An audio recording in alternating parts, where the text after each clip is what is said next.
Hi friends, ನೋಡ್ತಾ ಇದ್ದೀರಲ್ಲ ನಮ್ಮಮ್ಮ ಇವರು. ನಮ್ಮಮ್ಮನ ಕೈನಲ್ಲಿ ನಿಮಗೆ ಕಾಣ್ತಾ ಇರೋದೇನು ಅಂತ ಗೊತ್ತಾಗ್ತಾ ಇದೆಯಾ? ಗೆಸ್ ಮಾಡಿ ಏನದು ಅಂತ. ಗೊತ್ತಿರೋರಿಗೆ ಗೊತ್ತಿರುತ್ತೆ, ನೋಡಿದ ತಕ್ಷಣ ಗುರ್ತಿಡ್ದುಬಿಡ್ತಾರೆ. ಗೊತ್ತಿಲ್ಲದೆ ಇರೋರಿಗೆ ತೋರಿಸ್ತಾ ಇದ್ದೀನಿ. ಕಳಲೆ ಅಂತ ಹೇಳ್ತಾರಲ್ಲ, ಅದು ಇದೇನೇ. ಈ ಕಳಲೆನಲ್ಲಿ ತುಂಬ ಥರ ವೆರೈಟಿ ಖಾದ್ಯಗಳನ್ನು ಮಾಡ್ತಾರೆ. ಪಲ್ಯ ಮಾಡ್ತಾರೆ, ಉಪ್ಪಿನಕಾಯಿ ಹಾಕ್ತೀವಿ, ಕಳಲೆದು ವಡೆ ಮಾಡ್ತಾರೆ. ನಾವು ಈರುಳ್ಳಿ ವಡೆ, ಮಸಾಲೆ ವಡೆ ಹೇಗೆ ಮಾಡ್ತೀವಲ್ಲ ಅದೇ ಥರ ಕಳಲೆನಲ್ಲಿ ವಡೆ ಮಾಡ್ತಾರೆ. ತುಂಬ ಥರ ಮಾಡ್ತಾರೆ. ನಾವು 3 ಟೈಪ್ ಮಾಡ್ತೀವಿ ಅಷ್ಟೇ. ವಡೆ ಮಾಡ್ತೀವಿ, ಉಪ್ಪಿನಕಾಯಿಗೆ ಹಾಕ್ತೀವಿ, ಕಳಲೆ ಪಲ್ಯ ಮಾಡ್ತೀವಿ. ಇದು ಆರೋಗ್ಯಕ್ಕೆ ತುಂಬ ಒಳ್ಳೆಯದು ಅಂತ ಕೂಡ ಹೇಳ್ತಾರೆ.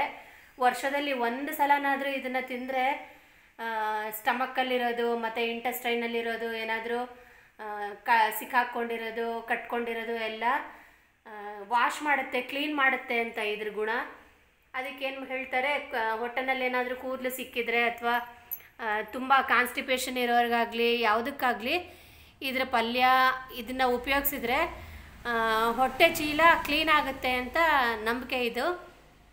ಅದು ಹೌದು ಕೂಡ. ಹಾಗಾಗಿ ನಾವು ವರ್ಷಕ್ಕೆ 1 ಸಲ 2 ಸಲ ಈ ಟೈಮ್ನಲ್ಲಿ, ಅಂದರೆ ಆಷಾಢ ಮತ್ತು ಶ್ರಾವಣದಲ್ಲಿ ಸಿಗತ್ತೆ ಇದು. ಇದರಲ್ಲಿ ಮಾಡಿ ತಿಂತೀವಿ ನಾವು. ಈಗ ನಾನು ನಿಮಗೆ ಅದನ್ನು ಹೆಚ್ಚೋದು ಹೇಗೆ ಅಂತ ತೋರಿಸ್ತಾ ಇದ್ದೀನಿ. ನನಗಷ್ಟು ಚೆನ್ನಾಗಿ ಹೆಚ್ಚಲಿಕ್ಕೆ ಬರೋದಿಲ್ಲ, ಅದಕ್ಕೆ ಅಮ್ಮನ ಕೈಯಲ್ಲಿ ಕೊಟ್ಟಿದ್ದೀನಿ ಹೆಚ್ಚೋದಕ್ಕೆ. ಇದರ ಸಿಪ್ಪೆಗಳನ್ನೆಲ್ಲ ತೆಗೆದು ಈ ಒಂದು ಪಾತ್ರೆಯಲ್ಲಿ ನೀರು ಹಾಕಿ ದಪ್ಪದಾಗಿ ಹೆಚ್ಚ್ತಾ ಇದ್ದೀನಿ. ಯಾಕಂದರೆ ಇದು ಒಂದು 2-3 ದಿನ ಫರ್ಮೆಂಟ್ ಆಗಬೇಕು. ಇದರಲ್ಲಿ ಕಹಿ ಅಂಶ ಇರುತ್ತೆ, ಅಥವಾ ಇದರಲ್ಲಿ ಸ್ವಲ್ಪ ಅದು ಏನು ತಿನ್ನಬಾರ್ದು ಅಂತ ಹೇಳ್ತಾರಲ್ಲ ಆ ಥರದ್ದೆಲ್ಲ ಹೋಗಬೇಕು, ಅದು ನೀರಿಗೆ ಇಳ್ಕೋಬೇಕು ಅಂತ ಏನು ಮಾಡ್ತಾರೆ, ಒಂದು 2 ದಿನ 3 ದಿನ ನೀರಿನಲ್ಲಿ ನೆನೆ ಹಾಕ್ತೀವಿ. ಅದನ್ನ ಬೇಕಂದ್ರೆ ನೀರನ್ನು ದಿನ ಎಸಿಬಹುದು ಅದರದ್ದು, ಇಲ್ಲ ಅಂತಂದರೆ ಹಾಗೇನೂ ಇಡ್ಬೋದು.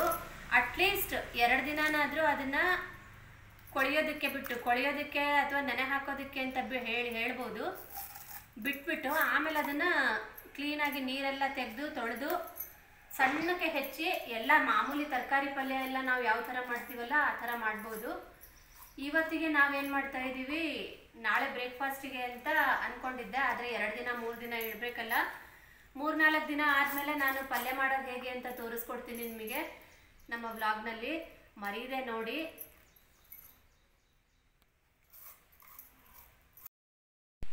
ಈಗ ನೋಡ್ತಾ ಇದ್ದೀರಲ್ಲ, ಇದು ಸಣ್ಣಕ್ಕೆ ಹೆಚ್ಕೊಂಡಿದ್ದೀವಿ. ಹೆಚ್ಕೊಂಡು ನೀರಿನಲ್ಲಿ ಕೂಡ ಹಾಕ್ಕೊಂಡಿದ್ದೀನಿ. ನೋಡಿ ಇದು ಎಷ್ಟು ಎಳೆದಿದೆ ಅಂತಂದರೆ, ಕೆಲವೊಂದು ಸಲ ತುಂಬ ಬಲ್ತಿರೋದು ಸಿಗತ್ತೆ, ಆದರೆ ಇದು ತುಂಬಾ ಎಳೆದಿದೆ. ಒಂಚೂರು ಉಗುರಲ್ಲಿ ಹಿಂಗೆ ಅಂದರೂ ಸಾಕು ಮುರಿದು ಹೋಗ್ತಾ ಇದೆ. ತುಂಬ ಎಳೆದಿದೆ, ನೋಡ್ತಾ ಇರ್ಬೋದು ನೀವು. ಹಿಂಗಂದರೆ ಸಾಕು ಬೆಂಡಾಗ್ತಾ ಇದೆ. ಈ ನೀರನ್ನು ಏನು ಮಾಡ್ತೀವಿ ನಾವು, ಅದರ ಬುರುಗು ಬರುತ್ತೆ ತುಂಬ. ಇದೇ ಥರ ಇಟ್ಟರೆ ಇನ್ನೂ ಸ್ವಲ್ಪ ನೀರು ಹಾಕ್ತೀನಿ ಆಮೇಲೆ ನಾನು ಇದಕ್ಕೆ. ಈ ಹಾಕಿರೋ ನೀರು ಒಂಥರ ನೊರೆ ಬಂದಂಗೆ, ಬುರುಗು ಬಂದಂಗೆ ಆಗುತ್ತೆ. ಆ ನೀರನ್ನು ದಿನ ಚೆಲ್ಲಿ ನೀವು ಒಂದು 24 ಗಂಟೆಗೆ ಒಂದ್ಸಲ ನೀರನ್ನು ಚೆಲ್ಲಿ ಎಸಿಬೇಕು. ಅದನ್ನು ಎಸ್ದಾದ್ಮೇಲೆ ಯಾವತ್ತು ನೀವು ಇದರಿಂದ ಏನಾದರೂ ರೆಡಿ ಮಾಡ್ತೀರಲ್ಲ ಆವಾಗ ಜರಡಿ ಇರುತ್ತಲ್ಲ, ಆ ಜರಡಿಗೆ ಹಾಕ್ಕೊಂಡು ನೀರು ಬಸ್ಕೊಳ್ಳಿ, ಇಲ್ಲ ಹಾಗೇನಾದರೂ ಬಸ್ಕೊಳ್ಳಿ. ಈ ನೀರು ಉಪಯೋಗಿಸೋದು ಒಳ್ಳೆಯದಲ್ಲ ಅಂತ ಹೇಳ್ತಾರೆ. ಅಂದರೆ ನೆಂದಿರುತ್ತಲ್ಲ ಆ ನೀರು 2-3 ನೀರು ತೆಗೆದಾದ್ಮೇಲೆ ಉಪಯೋಗಕ್ಕೆ ಲಾಯಕ್ಕಿರುತ್ತೆ ಇದು ಆರೋಗ್ಯಕ್ಕೂ ಕೂಡ ತುಂಬ ಒಳ್ಳೆಯದು. ಹಾಗಾಗಿ ಸಿಕ್ಕರೆ ಮಾತ್ರ ಬಿಡಬೇಡಿ, ಮಾಡ್ಕೊಂಡು ತಿನ್ನಿ. ಇದರಲ್ಲಿ ಪಲ್ಯನಾದರೂ ಮಾಡಿ. ನಾನು ನಿಮಗೆ ಫಸ್ಟು ಪಲ್ಯ ಮಾಡೋದು ತೋರಿಸ್ತೀನಿ ಮೊದಲನೇ ವಿಡಿಯೋದಲ್ಲಿ. ಆಮೇಲೆ 2ನೇ ವಿಡಿಯೋದಲ್ಲಿ ಕಳಲೆನ ಕೆಡದೇ ಇರೋ ಹಾಗೆ ಉಪ್ಪಿನ ನೀರಲ್ಲಿ ಹಾಕಿ ಯಾವ ಥರ ಅದನ್ನು ಪ್ರಿಸರ್ವ್ ಮಾಡಿ ಇಟ್ಕೋಬೋದು.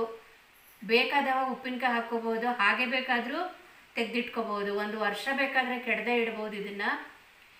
ಈ ವರ್ಷ ಮಳೆಗಾಲದಲ್ಲಿ ಸಿಕ್ಕಿರೋದು ಮುಂದಿನ ಬೇಸಿಗೆವರೆಗೂ ಅದು ಏನೂ ಹಾಳಾಗದೇ ಇರೋ ಹಾಗೆ ಉಪ್ಪು ನೀರಲ್ಲಿ ಯಾವ ಥರ ಅದನ್ನು ಸಂಗ್ರಹಿಸಿಟ್ಕೋಬೇಕು ಅನ್ನೋದನ್ನು ಒಂದು ವಿಡಿಯೋ ಮಾಡಿ ತೋರಿಸ್ತೀನಿ. ಅದೇ ವಿಡಿಯೋದಲ್ಲಿ ಉಪ್ಪಿನಕಾಯಿ ಹಾಕೋದು ಹೇಗೆ ಅಂತಲೂ ಹೇಳ್ತೀನಿ. ಕಳಲೆ ಉಪ್ಪಿನಕಾಯಿ ಜೊತೆಗೆ ನಾವು ನಿಂಬೆಹಣ್ಣನ್ನು ಕೂಡ ಸೇರಿಸ್ತೀವಿ. ಒಂದು ವಿಡಿಯೋ ಪಲ್ಯ ತೋರಿಸ್ತೀನಿ, ಇನ್ನೊಂದು ವಿಡಿಯೋ ಉಪ್ಪಿನಕಾಯಿನ ತೋರಿಸ್ತೀನಿ. ವೆಯ್ಟ್ ಮಾಡಿ ನೋಡಿ, ಕಮೆಂಟ್ ಕೂಡ ಮಾಡಿ ಹೇಗನ್ಸುತ್ತೆ ಅಂತ ಹೇಳಿ.